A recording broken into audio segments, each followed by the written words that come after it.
ಆದರೆ ವಿವೇಕಕ್ಕೆ ಒಂದು ಶಕ್ತಿ ಇದೆ ಮತ್ತು ಈ ವಿವೇಕಕ್ಕೊಂದು ವಿಜಯ ಸಿಕ್ಕೇ ಸಿಗತ್ತೆ.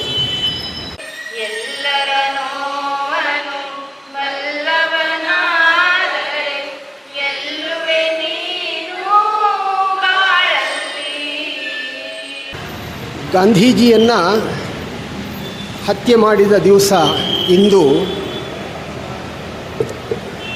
ಗಾಂಧೀಜಿ ಒಂದು ಮಾತು ಹೇಳ್ತಾರೆ,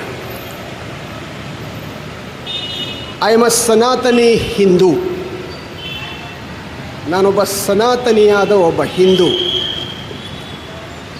ಹೀಗಾಗಿಯೇ ನಾನು I am also a Christian, a Muslim, a Parsi, a Buddhist, a Jain. ಇದರ ಒಳಗಡೆಗೆ ಒಂದು ದೊಡ್ಡ ತಾತ್ವಿಕತೆ ಇದೆ.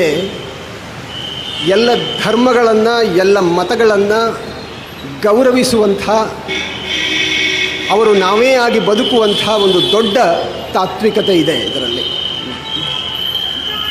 ಅದನ್ನು ನಾವು ಬದುಕಬೇಕಾಗಿದೆ. ಈ ರೀತಿಯ ಯೋಚನೆಗೆ ವಿರೋಧಿಯಾದ ಒಂದು ಕಲ್ಪನೆ, ಯಾವುದೋ ಒಂದು ಧರ್ಮ ಶ್ರೇಷ್ಠ, ಯಾವುದೋ ಒಂದು ಜಾತಿ ಶ್ರೇಷ್ಠ ಎನ್ನುವ ನೆಲೆಗಟ್ಟಿನಿಂದ ಹೊರಟಂಥ ತಾತ್ವಿಕತೆಯ ಪರಿಣಾಮವಾಗಿ ಗಾಂಧೀಜಿಯವರ ಹತ್ಯೆ ಜನವರಿ 30ರಂದು 1948ರಲ್ಲಿ ಆಗುತ್ತೆ. ಆದರೆ ಒಂದು ವ್ಯಕ್ತಿಯನ್ನು ಹತ್ಯೆ ಮಾಡಿದ ಕಾರಣಕ್ಕೋಸ್ಕರವಾಗಿ ಮೌಲ್ಯಗಳು ಹತ್ಯೆಯಾಗುವುದಿಲ್ಲ. ಮೌಲ್ಯಗಳು ಇನ್ನೂ ಉಜ್ವಲವಾಗಿ ಬೆಳಗುತ್ತವೆ. ಸಮಾನತೆ, ಎಲ್ಲ ಜಾತಿಗಳ ಸಮಾನತೆ, ಎಲ್ಲ ಧರ್ಮಗಳ ಸಮಾನತೆ, ಎಲ್ಲ ದೇಶಗಳ ಸಮಾನತೆ, ಎಲ್ಲ ವ್ಯಕ್ತಿಗಳ ಸಮಾನತೆ, ಈ ಸಮಾನತೆಯ ಆದರ್ಶವನ್ನು ಗಾಂಧೀಜಿಯವರು ಬೋಧಿಸಿದರು, ಗಾಂಧೀಜಿಯವರು ಬದುಕಿದರು. ಮತ್ತು ಗಾಂಧೀಜಿಯನ್ನು ಹತ್ಯೆ ಮಾಡಿದವರು ಗಾಂಧೀಜಿಯ ಜೊತೆಗೆ ಬಹುಶಃ ಈ ಮೌಲ್ಯಗಳು ಕೂಡ ಕಣ್ಮರೆಯಾಗುತ್ತವೆ ಅಂತ ಅಂದ್ಕೊಂಡಿದ್ರೇನೋ.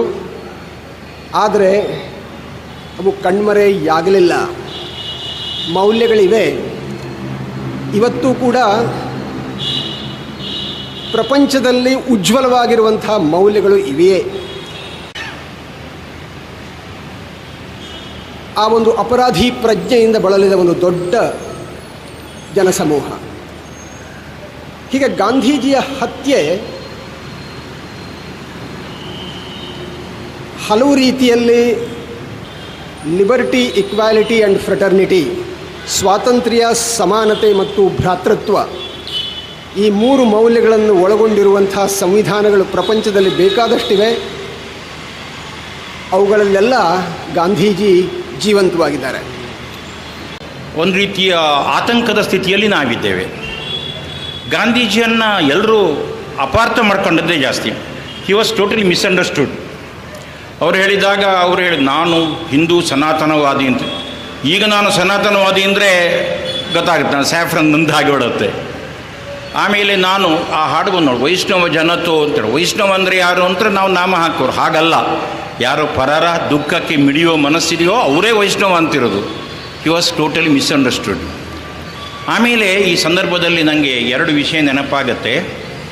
1976-77ರಲ್ಲಿ ಇಂದಿರಾ ಗಾಂಧಿ ತುರ್ತು ಪರಿಸ್ಥಿತಿ ಆದಾಗ ಎಲ್ಲರೂ ಈ ಸಂತೋಷ್ ಇವರು ಹೇಳೋದು, ಅದನ್ನು ಬಲಪಂಥೀಯರು ಹೇಳೋದು, ನಮ್ಮ ಸಂವಿಧಾನಕ್ಕೆ 2 ಶಬ್ದಗಳನ್ನು ಸೇರಿಸಿದ್ರು. ಒಂದು ಸೆಕ್ಯುಲರಿಸಮ್, ಒಂದು ಸೋಷಿಯಲಿಸಮ್ ತೆಗಿಬೇಕು ಅಂತ. ಅವರು ಎಷ್ಟು ಜೋರಿದ್ದಾರೆ ನೋಡಿ. ಅವರು ಮೂಲಕ್ಕೆ ಕೈ ಹಾಕಿದ್ದು. ನೀವು ಮೊದಲನೇ ತಿಳ್ಕೊಳ್ಳಿ, ವಾಟ್ ಈಸ್ ಸೆಕ್ಯುಲರಿಸಮ್? ಜಾತ್ಯತೀತತೆ. ಅವ್ರು ಆಗಲೇ ಹೇಳಿದ್ರಲ್ಲ, ಕುವೆಂಪುನ ಮತ್ತು ಸರ್ವ ಜನಾಂಗದ ಶಾಂತಿಯ ತೋಟ ಅಂತ. ಎಲ್ಲ ಜಾತಿ, ಎಲ್ಲ ವರ್ಗದವರೆಲ್ಲ ನಾವು ಬದುಕ್ತಾ ಇದ್ದೇವೆ ಇಲ್ಲಿ, ಅದನ್ನು ತೆಗೀರಿ ಅಂದರೆ ನಿಮ್ಗೆ ಗೊತ್ತಲ್ಲ, ಒಂದೇ ಧರ್ಮ, ಒಂದೇ ದೇವರು ಇರಬೇಕು ಅಂತ. ಆ ಜಾತ್ಯತೀತತೆ ಇದೆಯಲ್ಲ, ಸೆಕ್ಯುಲರಿಸಮನ್ನೇ ತೆಗಿಬೇಕು ಅಂತ ಹೇಳ್ತಾ ಇರೋದು ಅವರು. ಇನ್ನು 2ನೇ ಮಾತು ಬಹಳ ಅನಿಸುತ್ತೆ ನನಗೆ. ಇಲ್ಲೆಲ್ಲ ಗಲಾಟೆ ಎಲ್ಲ ಆಗ್ತಾಯಿದೆ. ಗಾಂಧಿಯನ್ ಮಾಡೆಲ್ ಆಫ್ ಡೆವಲಪ್ಮೆಂಟ್, ಅದರ ಬಗ್ಗೆ ಯೋಚನೆ ಮಾಡಬೇಕು. ಇನ್ನೊಂದಿರೋದು ಯಾವುದು ಅಂತ ಹೇಳಿದರೆ, ಅವ್ರು ಹೇಳೋದು ಸೋಷಿಯಲಿಸಮ್ ಬೇಡ ನಮಗೆ, ಅದರ ವಿರುದ್ಧವಾದ ಕ್ಯಾಪಿಟಲಿಸಮ್ ಬೇಕು ಅಂತ. ಈಗಿನ ಸರ್ಕಾರ ಯಾರ ಪರ ಇದೆ ಹೇಳಿ? ಶ್ರೀಮಂತರ ಪರ ಇರೋದು, ಅದು ಬಡವರ ಪರ ಅಲ್ಲ. ಗಾಂಧೀಜಿ ಹೇಳಿದ ರಾಮ ಕೂಡ ಅಲ್ಲಿ ಕಿರೀಟ ಹೊತ್ತ ರಾಮ ಅಲ್ಲ, ಅದು ಬಡವರ ರಾಮ ಇರೋದು, ಎಲ್ಲ ಬಡ ಜನರದಿಲ್ಲ. ಆದರೆ ಏನು ಅಪಾರ್ಥ ಮಾಡ್ಕೊಂಡಿದ್ದಾರೆ ನೋಡಿ.